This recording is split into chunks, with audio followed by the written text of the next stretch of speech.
Hey, what's up, everybody? BDO 44 coming at you in another video. All right, so the score was 108-106, and the Lakers lose in Minnesota in a very, very tough game on Bron's birthday, man. Happy birthday, Bron. I wish your team would have showed up, bro. Anthony Davis was fantastic, so I'm definitely excluding him from that issue. Just a phenomenal game for Anthony Davis overall, but we stopped feeding him the ball. The same way he was going in the first quarter, attacking and going nuts, he didn't keep that up all game, and we didn't do enough feeding him, in my opinion. And even though he hit some really, really fantastic shots in the fourth quarter, that long three-point shot that Brown got him off of an awkward pass, thought was phenomenal. Outside of honestly, I would say outside of Christian Wood, we really didn't get a whole lot offensively from the rest of the team, man. We really did. Shot under 45% from the field, shot under 30% from the three, basically in the 29 range or something like that. Just not going to cut it, man. Not going to cut it. Even though the Timberwolves had 19 turnovers and we had 12 steals, we couldn't get any offense going. We could not score the ball worth of nothing outside of Brown and AD. Forgive me, the stats are not in my head, man. I glanced at them, I looked at them for a while, and they came in and out the other. I just don't know. But, you know, it's one of those situations where I'm a bit frustrated with the officiating tonight. It was a situation where LeBron James, first of all, we were down by 5 with like 30-something seconds to go.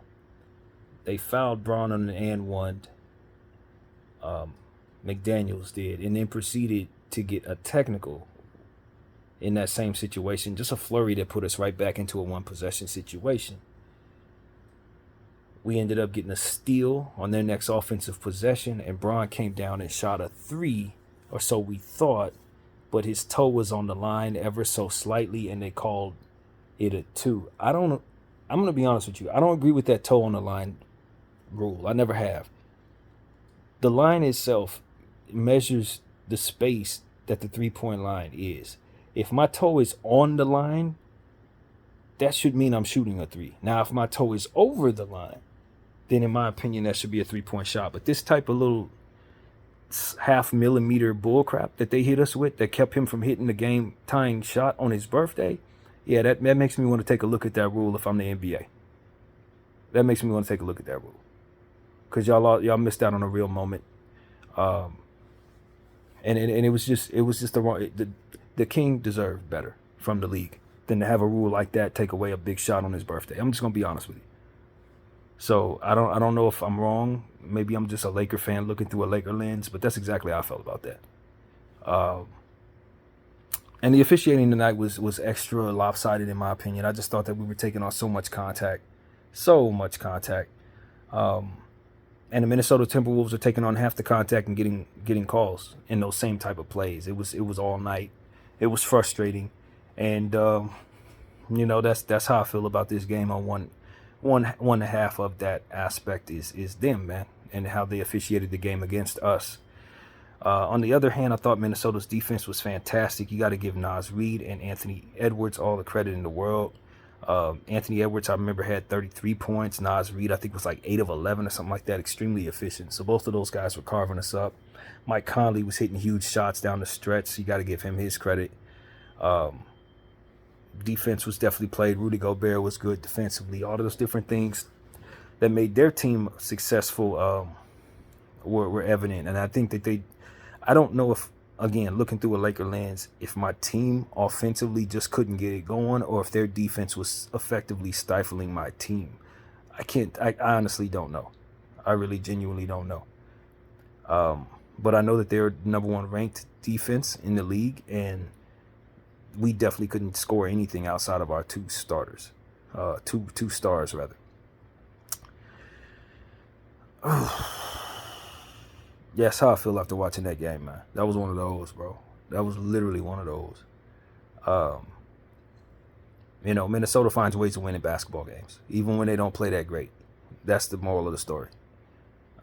Their defense, they're hustling. The ball kind of fell their way on long shots. They just found themselves in the right place at the right time on certain rebounds. And even though they were coughing the ball up like crazy, another 19 turnovers to go along with the 24 they had in the last game and the 22 they had in the game before that. I mean, they're coughing the ball over, and we could not win the game. in spite of it, and that part is really frustrating for me. Given the fact that I know they should have lost that game, most nights you turn the ball over that much, you're gonna lose, and they found a way to win. And then just the way that the shot fell, but we couldn't get it into overtime because of the fact that his toe was slightly on the line. But when you look at the monitor, it shows it was slightly behind the line, and then when you look at the foot fully come down, it was slightly on the line. So it was one of those situations where you just have to concede that the rule, as constructed, shows that he was in fact shooting a 2-point shot. So as mad as I am at the refs, I can't be mad at them for calling that after reviewing it a 2-point shot, because by way of the rule, it was. And I mean ever so slightly. When I say a half millimeter, I literally mean that amount of space. A half millimeter. And so it was once again one of those situations where I felt the same way about KD's big shot in the Eastern Conference Finals. Your toes on the line, you're still shooting a three. And I stand by that. Now if your toe is over that line, you're shooting a 2. But if you're on the line, especially furthest behind it, and your toe slightly touches it, that's a 3-point shot, fam. So that's what I want to say to the NBA. I would love for them to fix that. I really would. Yeah, man, Tony Brothers and his officiating crew definitely made sure that we took punishment tonight. D'Angelo Russell drew a foul. I don't even know if they called it or not, but he drew a charge. I think it did go our way. And had a tailbone contusion, so I'm pretty sure he's not going to go. He did not finish the last 9 minutes of the basketball game because of it. So kudos to him for throwing his body around in that situation. But to be honest with you, I wasn't pleased with the way he was playing every time before that. Just about everything before that I felt just wasn't his best. He ended up with a -11. So I'm not going call him out any further than to say that I just didn't like what I saw from him until that play. I didn't. Austin Reeves was missing shots like crazy, man. 2 for 11. Right before the basketball game, I watched Ticket TV, and Ticket TV was giving us a rundown on different things that had to do with our team, and he was mainly saying that Austin Reeves has been getting passes from all of us Laker fans in regards to not calling him out for the same stuff we call others out on. And I don't know, I'm probably guilty of that to some degree. I'm a big Austin fan, and he does do some things that maybe I don't get on this case enough about. But tonight's one of those nights where I just have to be honest and say he just didn't hit shots tonight, man. I thought he rebounded the ball well. I thought he was trying his best. But the shots were just not falling. Do you know what I mean? 2 for 11. We needed him to show up in a very offensive way, and it just didn't happen. So that's what it is. If I'm being too light on Austin, I don't know what to tell you, man. I like how he played as it pertains to his hustle. I like how he rebounded the ball. I didn't think he played soft, as to which I thought some others might have been. But at the end of the day, we needed more points out of our entire team. And outside of Braun and AD, who played really well, especially AD, who was highly efficient, we didn't get more than 9 points out of any bench player. No one. And so that like I said, I don't know if I want to credit the Timberwolves defense for that, or if I just got to look at my team and say, y'all just did not come through. I don't know. I genuinely don't want to overreact to us not scoring much on the number one defense in basketball. You know what I mean? That's kind of how I have to temper my frustration, to say we went up against the best defense there is. And unfortunately, it showed in our shooting percentages and ultimately in how stifled the rest of our team looked tonight. Super frustrating loss tonight. Super frustrating loss. Type of stuff that's going to make a lot of people overreact. Type of stuff that's going to make people want to trade people. Type of stuff that's going to make you want to throw your TV across the screen. That's exactly how this game went. But the fight was there, man. Vanderbilt fought hard. Unfortunately, he missed a key layup down the stretch of the basketball game we really needed. I thought Taurean Prince shot well with the shots that were given to him from behind the arc, but ultimately he messed up some key plays that kept us from getting the lead in certain situations, kind of kept us further behind with some of the mistakes made there. Cam Reddish was hustling well, but his offense wasn't anywhere to be found. Christian Wood shot the ball well from behind the arc, but he didn't score more than 8 points. We probably needed him to shoot more. Rui Hachimura, cold as hell. 17 minutes, he didn't hit shots either. So it's just like, everybody was cold, man. Everybody. The whole damn team was cold. And we still had an opportunity to win. That's the reality of it. If LeBron James had his toe behind the line, we're in overtime right now, still fighting. Despite being as cold as we were. I thought Anthony Edwards hit some massive three-point shots, and we still found a way to fight back in it. Minnesota Timberwolves tried to cough the game back up, and we just couldn't capture it. I mean, that's the reality of it. You have a 5-point lead with 36 seconds to go. You don't need to be fouling LeBron James. You certainly don't need to be giving us technical free throws. And they did all of that, and we still couldn't win the game. We hit the big shot that had tied the game up, but the toe was on the line. So it's like, what do you want me to do? You know what I mean? As an analyst, ain't nothing you can do, man. You just got to sit here and take this type of loss, bro. You just got to sit here and live with it. On LeBron James' birthday, we got to hurry up and forget about it, because tomorrow we play again at 4 o'clock Pacific in New Orleans. And hopefully we can bounce back there against probably a much more motivated Zion Williamson and company. Trigger Murphy's back and all those guys. So we just got to forget about this loss, man. We have to. But this is one of them ones where you don't know who to be frustrated with. Everything in this situation just points that you just got to live with it. But I can tell you this. Throughout the course of 3 and a half quarters, I found myself looking at the officials and saying,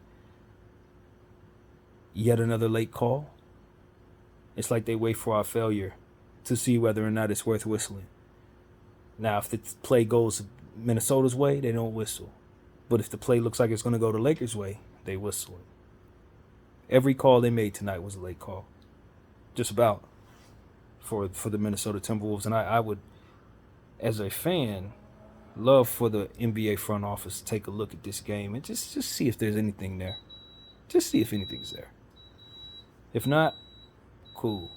But to me, it seems like the officials came together tonight to make damn sure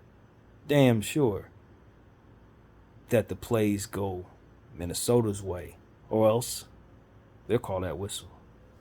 And that's how I felt about 6 or 7 calls that they had tonight. About 6 calls I counted were late. About 6 of them. Which is something I don't think I've seen too often. Usually you see late calls like that, but most of their calls were late. So I just felt like they controlled this basketball game.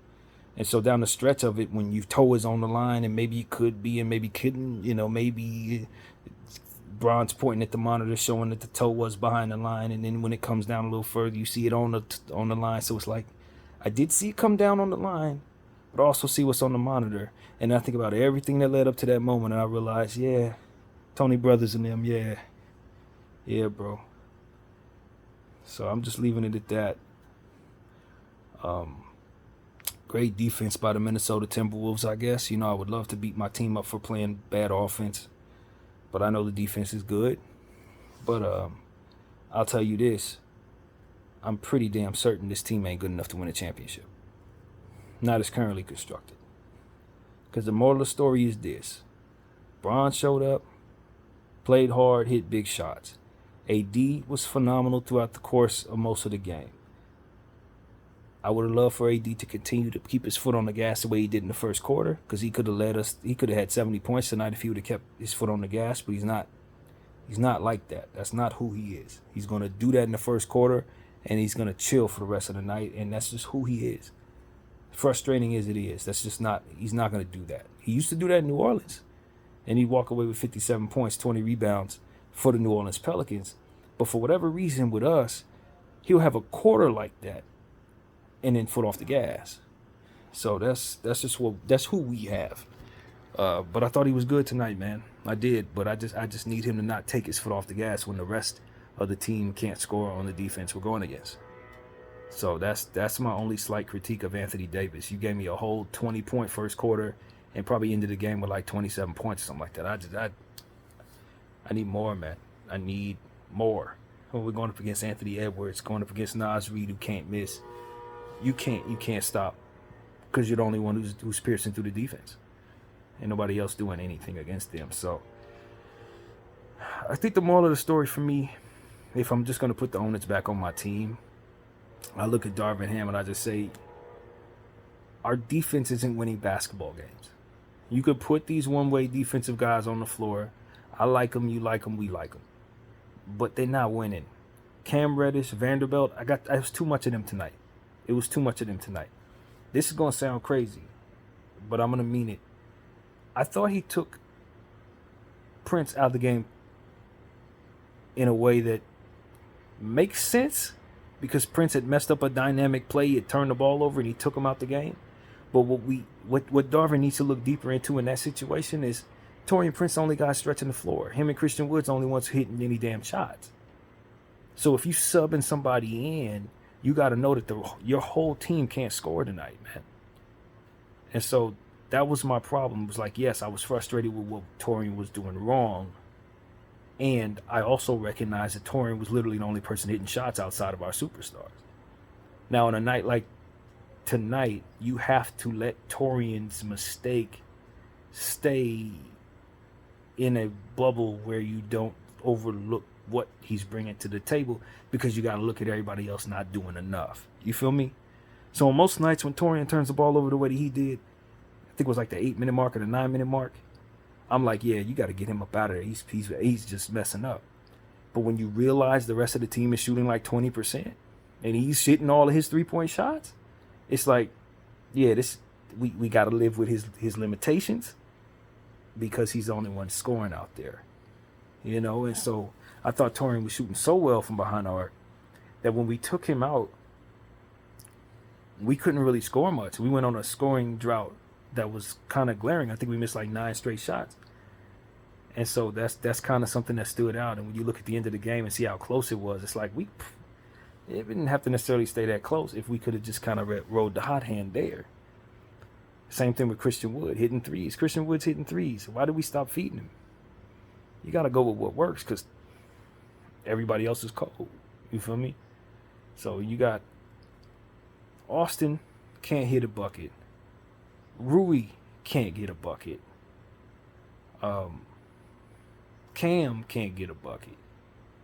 You know what I mean? You just go up and down the line. It's like AD and Bron, cool. Even Bron's efficiency was not good, but he did hit 10 field goals. Outside of AD and Bron, you're not getting anything going scoring the ball. So you can't pull the guy off the floor who happens to be able to find it. You know, D'Lo was cold and then got removed at the 9-minute mark of the fourth quarter. So it's like with the injury, you don't have nothing, man. So I can't pull Taurean off the floor because he messed up a dynamic play like I want to. I got to live with that. And I just think the feel for the game for Darvin, he just wasn't getting it tonight. He wasn't quite understanding that aspect of what ultimately was necessary. You can have hustle guys like Vando on the floor, but Vando ain't hitting no shots. You know, Cam, Vando, for all the hustle stuff that they do, they ain't doing nothing on the other side. It's equivalent to any other one-way player who ain't giving you nothing on the defensive side but can only score. It's no different. It's still them only helping one side. And so I just felt like I didn't care for ultimately the entire sum of what we did tonight. I didn't care for it. I don't know if there was anything we could have did differently. Maybe you use, Max Christie. I can't imagine Max would have had a great night tonight, but he did have a great night against the Charlotte Hornets, and he doesn't get any minutes tonight. You feel me? So I don't know that Max comes in as just sets the world on fire against this defense. Probably not. But if everybody's cold, what do you do? You know what I mean? What do you do? So, and on top of that, every time we try to get to the line, we're not getting our calls. We get slapped around, pushed around, and they ain't calling crap. Meanwhile, on the other side, depending on whether or not the layup hits, they're whistling. Depending on whether or not it's a turnover for us, depending on whether or not we got the defensive rebound, they calling late fouls. So it's like we had a lot up against us tonight. A whole lot up against the LA Lakers. And as a fan, I would say that this was a heartbreaker, but also one I would love for the NBA to study. I would love for them to take a look at this and just see if there was anything nefarious going on with the officials tonight. I think that that's a fair thing for me to say after what I just watched. So if I'm gonna give the game ball to anybody, I kind of went back and forth between Anthony Edwards and Naz Reid, because they both really hurt us bad tonight. And I thought it had to be between those two. I leaned toward Naz Reid, even though Anthony Edwards rolled the ankle and came back and was, had 33 points, hit big shots. I just thought Naz was the one that we really couldn't do nothing about, man. His efficiency was so glaring on a night where our entire team was cold, and AD was kind of slowed down on being aggressive offensively. He just kind of made up the difference while AD was kind of chilling by being aggressive himself and keeping his team just 1 or 2 steps ahead of us. And I just thought he kept his team afloat. If he wasn't out there, we would have won the game for sure. So Naz Reid gets the game ball from me, and definitely could have went to Anthony Edwards too. But AD's playing great ball, man. But I need him to understand when everybody else is cold, and you got it going like that, you got to attempt like 30 shots, bro. You got to go full Mamba mode, because that's the only thing that's gonna win the game in that situation. You got to go Kobe, Iverson, Michael. You really do, because you score 20 points in the first quarter, or something around there, and then in the game with like 29 points. Like, bro, why you stop shooting? Why would you let anybody at all have a ball but you? They should have been feeding you the ball on every play, bro, on a night like tonight. And if that would have been what you gave us, we win the game. But because we were diversifying to all these role players who can't hit a damn shot, coach want to keep one-way guys on the floor who could play defense only against a defensive team. It's like, of course you're not going to score. So that's what I saw, man. I saw coach leaning on defensive players against a defensive team. That means on the offensive end, they ain't doing nothing. And there you have it. And then I couldn't get nothing going between Rui and Austin. My offensive players and D-Lo, they ain't give me nothing offensively. Just nothing, bro. And so as a result, we scored 106 points or something like that, and lose the ball game. That's it, man. That's what it was, man. I need AD to just, when you got it going that aggressive in the first quarter, I don't care for that to be it. That can't be it, bro. You gotta give me more. And while I can say, well, he did so much defensively, look at the big block he had when what's his name was McDaniels tried dunking on him. It was the cleanest block he ever seen. Nobody should ever try Anthony Davis, by the way. I've been watching players do this for years. I don't know why the hell he thought that was going to work for him. But he got blocked. And then on the other end, of course, the referees didn't call the foul. Anthony Edwards hit LeBron James over the head, and they called that a clean block to make up for it. Because, of course, if we're having any success, they made damn sure that we didn't. So on that very next play, in transition, LeBron James got clobbered over the head. They ain't called nothing. Like, that's one of those, man. It's like that was a great play, AD. I love that. But I need you to be taking it to him the same way you took it to Charlotte. Take it to him the same way you were taking it to him in the first quarter. That can't stop, bro. Because, quite honestly, we can't afford it. It ain't because I'm angry at you for stopping. You just got to recognize what the difference between winning and losing is. That's literally all I'm saying. Like, if you fine with losing, then what you did was enough. But if you ain't fine with losing, then you need to get up to 50, 55 points in a night like this, just like you did for the New Orleans Pelicans back in the day. Or else we don't win. A superstar has to know when he's dragging trash. I'm just going to be honest with you.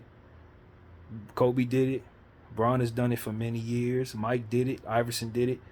You just got to look around and realize everybody in your damn team ain't going to do nothing for you. It's the same thing we say about Cade Cunningham with the Detroit Pistons. You don't have no help, man. Either you're going to do it or nobody's going to do it. And so that's what I had to say to Anthony Davis tonight. Bron he gave us all he had, but his efficiency, was only but so much. I thought he hustled hard, but it's on AD on nights like this to be everything, man. And if he is, we win the game. If he's not, we come up short. Because them role players, Half of them worried about getting traded. Half of them, they feelings is hurt by the shuffling of the roster. You know, we got chemistry issues right now with all this stuff going around YouTube land about people not getting along and stuff like that. We need Anthony Davis to just say, I got us. I got us. You know, Bron started the game. They said he had the flu or something. AD gotta have us. And doing it for 15 minutes and then backing off and letting everybody else brick, that ain't enough, bro. And so, you know, I'm not saying he need to be the number one. I'm saying if he ain't the number one, we don't win. This ain't no challenge. This is us wanting to win, bro. You know, and there's a difference. I hear the people calling him out. You got to be the number one. Take it from Bron. No. All I'm saying is if you're not, we lose on a night like this. So that's what I got to say, man. Disappointed in how this game turned out for us. Effort was fine. Guys tried. I thought the hustle was good. 50-50 balls, stuff like that. We did all the hustle stuff. I was not upset at that aspect of the game. And you're going to get that stuff out of Vanderbilt. You're going to get that stuff out of Cam. They showed up in that way. Guys hustle. But it's called basketball. And if you can't get baskets, you lose the ball game, man. It's that simple. BDL 44. I thank y'all for watching. I'm out.